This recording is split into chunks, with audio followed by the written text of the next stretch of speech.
এই তো এখন হচ্ছে আমরা সীতাকুণ্ড থেকে পতেঙ্গায় চলে যাচ্ছি। আসসালামু আলাইকুম, আপনারা সবাই কেমন আছেন? তো হোটেলে চেক আউটের সময় ছিল সকাল 10টা। তো আমরা একটু আগেই বের হয়ে গিয়েছি 9:30টার দিকে। দেন আমরা এখানে একটা র্যান্ডম হোটেলে সকালে নাস্তাটা করে একটা বাসে উঠে গেলাম। তো এখানে বাস থেকে আমরা হচ্ছে একটা সিএনজি নিয়ে দেন পতেঙ্গায় চলে যাব। তো আজ আর আমরা কক্সবাজার যাব না, যেহেতু আমরা সেখানে হোটেলে রুম পাইনি আর এরকম একটা সময়ও নেই।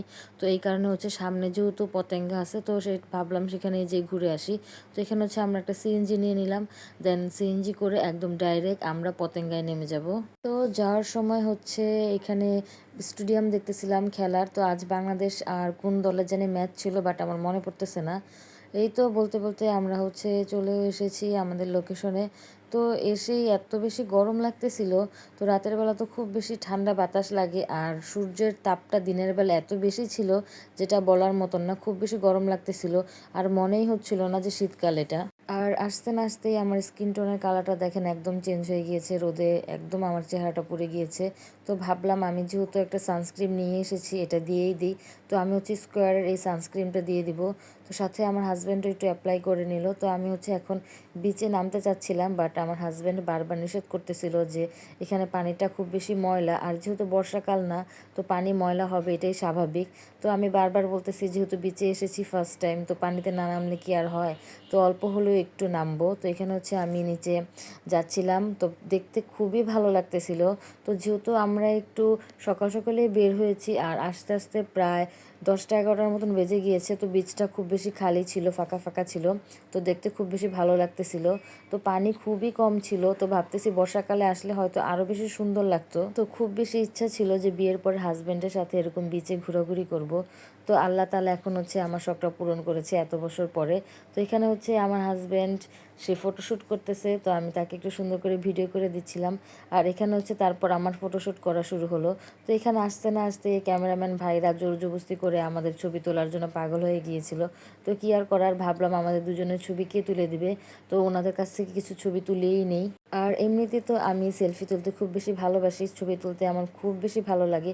আর এমনিতে আমার হাজব্যান্ডকে আমি বলেই এসেছি আমি তো মিনিমাম 1000+ ছবি তুলবো। তো এখানে হচ্ছে আমার ফটোশ্যুট চলতেছিল, আর আমার হাজব্যান্ড আমাকে একটু সুন্দর করে ভিডিও করে দিচ্ছিল। তো এই তো অনেকগুলো পিক তোলার পর এখন হচ্ছে আমরা একটু স্পিড বোটে উঠে ঘুরবো।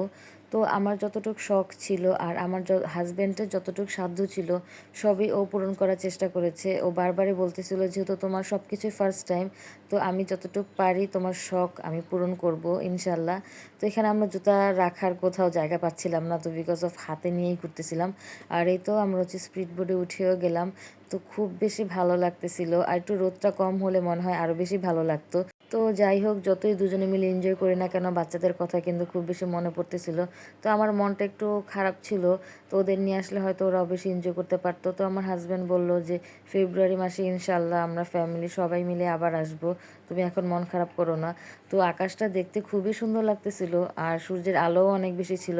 আমি চোখে কিছুই দেখতে পারতেছিলাম না, তো এই কারণে হচ্ছে একটা চশমা পরে নিলাম। সানস্ক্রিন দেওয়ার পরেও মনে হচ্ছিল আমার চেহারাটা তাও পুড়ে যাচ্ছে, এত বেশি রোদ ছিল। তো সামনে এত বড় বড় শিপ দেখে খুব বেশি ভালো লাগতেছিল। আর আমি কিন্তু কখনো শিপেও যাইনি, ট্রেনেও যাইনি, কি বলবো, আপনারা হয়তো শুনলে হাসবেন। হ্যাঁ, আমার লাইফে কখনো শিপে উঠিনি, ট্রেনে উঠিনি, আর প্লেনের কথা তো বাদই দিলাম। তো আমাদের স্পিড বোর্ডের ঘোরা শেষ করে আমি বারবার আমার হাজব্যান্ডকে রিকোয়েস্ট করতেছিলাম চলো না আমরা একটু গোসল করি। তো ও বলতেছে তুমি যাও, আমি দেন দাঁড়িয়ে থাকি। তো আমি হচ্ছে জুতা রাখার জায়গা পাচ্ছিলাম না, কোথায় রাখবো, তো কেউ নিয়ে যায় কি না। তো আমার হাজব্যান্ড বলতেছে তুমি যাও, আমি দূর থেকেই দেখি, তোমাকে ভিডিও করে দিই। তো আমি বারবারই রিকোয়েস্ট করতেছিলাম, একা একা তো আমি পানিতে নামবো না। তো যাই হোক, তারপর ওকে অনেক রিকোয়েস্ট করে পানিতে নামার জন্য রাজি করতে পেরেছি। তো আপনারা কিন্তু আমার ভয়েসটা সবাই ইগনোর করবেন, কারণ হচ্ছে আমার ঠান্ডায় একদম গলা ভেঙে গিয়েছিল। তো এখানে পানিতে গোসল করে শীত ঠান্ডা সব কিছু মিলিয়ে আমার খুব বেশি ঠান্ডা লেগে গিয়েছিল। তো আমি এখানে একটা সুন্দর ভিডিও করতে চাচ্ছিলাম, বাট কোনোভাবেই পারতেছিলাম না। পানির স্রোতটা এত বেশি ছিল যে আমি বারবার পড়ে যাচ্ছিলাম। তো আমার হাতে যে ওয়াচ ছিল আমি এটা খেয়ালই করিনি, তো এটা পানিতে পড়ে একদম ভিজে গিয়েছে। তো কি আর করার, সেটা মনে ছিল না। তো খুব কষ্ট করে হাজব্যান্ডকে রাজি করতে পেরেছিলাম যে আমার সাথে আসো, একটু নামো। তো দেন এই তো সে নামলো। তো সে পুরোটা নামবে না, কারণ হচ্ছে আমাদের মোবাইল রাখার মতন কোনো স্পেস পাচ্ছিলাম না। তো এখানে হচ্ছে আমরা দুজনে মিলে পায়ের একটু সুন্দর করে ভিডিও করে নিচ্ছিলাম। আর বালুটা এত বেশি নরম ছিল, এই যে আমরা যেখানে দাঁড়িয়েছিলাম একদম গর্ত হয়ে যাচ্ছিল। এখানে দাঁড়ানোর সাথে সাথে একদম মনে হচ্ছিল যে আমাদের পাটা একদম ভিতরে চলে যাবে। এই যে আপনারা একটু দেখেন, এই যে দেখেন বালি একদম পায়ের থেকে সরে যাচ্ছিল। আমরা যে ভিতরে যাব, যে একটা গোসল করব পানির মধ্যে নেমে, খুব বেশি ভয় লাগতেছিল, কারণ আমাদের দুজনের একজনও সাঁতার জানি না। তো এখানে হচ্ছে আমার হাজব্যান্ড আমার ছেলেদের খুব বেশি মিস করতেছিল, এই কারণে হচ্ছে বালুর মধ্যে ওদের নাম লিখতেছিল, বাট নাম লেখার সাথে সাথেই পানি স্রোতে সে একদমই সব নষ্ট হয়ে যাচ্ছিল। তো আমার খুব বেশি স্বপ্ন ছিল আমার প্রিয় মানুষের সাথে সমুদ্র দেখব, তো আল্লাহ তাআলা আমার শখটা পূরণ করেছে আলহামদুলিল্লাহ। আর সমুদ্র দেখতে খুবই সুন্দর, আমার খুবই ভালো লাগতেছিল। এই মোমেন্টগুলো হয়তো আমি জীবনে কখনোই ভুলবো না, আমার লাইফের বেস্ট একটা মোমেন্ট ছিল। তো আমার বাচ্চাদের নিয়ে আসতে পারলে আরও বেশি ভালো লাগতো। তো এখন হচ্ছে আমরা দুজনে মিলে খুব সুন্দর একটা সময় পার করতেছি। হয়তো এরকম সময়টা আমাদের লাইফে আবার ফিরে নাও আসতে পারে, আবার যখন আসবে তখন আমাদের এই বয়সটাও না থাকতে পারে। তো আল্লাহ তাআলা যতটুক দিয়েছে এবং আমার শখ যতটুকু পূরণ করেছে, আলহামদুলিল্লাহ আলহামদুলিল্লাহ। তো যে যেমন পরিস্থিতিতেই থাকুক না কেন, সবসময় আল্লাহ তাআলার কাছে শুকরিয়া আদায় করা উচিত, এবং আমি সবসময় আমার পরিস্থিতি নিয়ে আল্লাহর কাছে শুকরিয়া আদায় করি।